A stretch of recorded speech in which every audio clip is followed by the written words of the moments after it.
Friends, আজকে আবার একটা নতুন ধরনের ক্রাফট তোমাদের সামনে হাজির করেছি। দেখো, আমি ঘর সাজানোর জন্য এটা ছোট্ট মেয়েটা করেছি। এরকম বাজার থেকে কাপ কিনেছিলাম।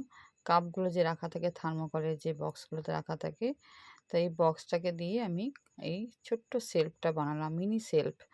আমি কাপগুলো বার করে নিয়েছি প্রথমে, তারপরে থার্মোকলের বক্সটাকে আমি নিয়েছি, দেখো সমান করে কেটে নিয়েছি চারিধার। তারপরে আমি লাল রঙের ফোম শিট, এগুলো গ্লিটার ফোম শিট বলে বইয়ের দোকানে পাওয়া যায়। এই ফোম শিটটা আমি 6 পিস সমান মাপে কেটে নেব। এই দেখো সমান মাপে কেটে নিলাম, স্কেল দিয়ে মাপ দিয়ে কেটে নিলাম।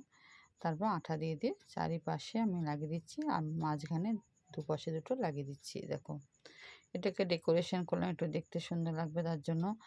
আর এমনি তোমার থার্মোকলের এই ইয়েটা এমনি খুব সুন্দর দেখতে। আর দেখো আমার ছোট্ট ছোট্ট শোপিসগুলো, দেখো গণেশ ঠাকুর, নিচের গণেশ ঠাকুরটা কিন্তু হাতে ক্লে দিয়ে করা, তোমরা দেখেছো আমার ভিডিওতে। তারপরে একটা পুতুল, এটাও কিন্তু আমি ক্লে দিয়ে করেছি, এটা আমার ভিডিওতে দেওয়া আছে, আমার আইডিতে গিয়ে তোমরা দেখতে পাবে এগুলো। আর নিচে একটা শোপিস, দেখো বুদ্ধদেব, ভগবান বুদ্ধদেবকে রাখলাম, দেখেছো। এই মিনি সেলটা তোমাদের কেমন লাগলো তোমরা অবশ্যই জানাবে।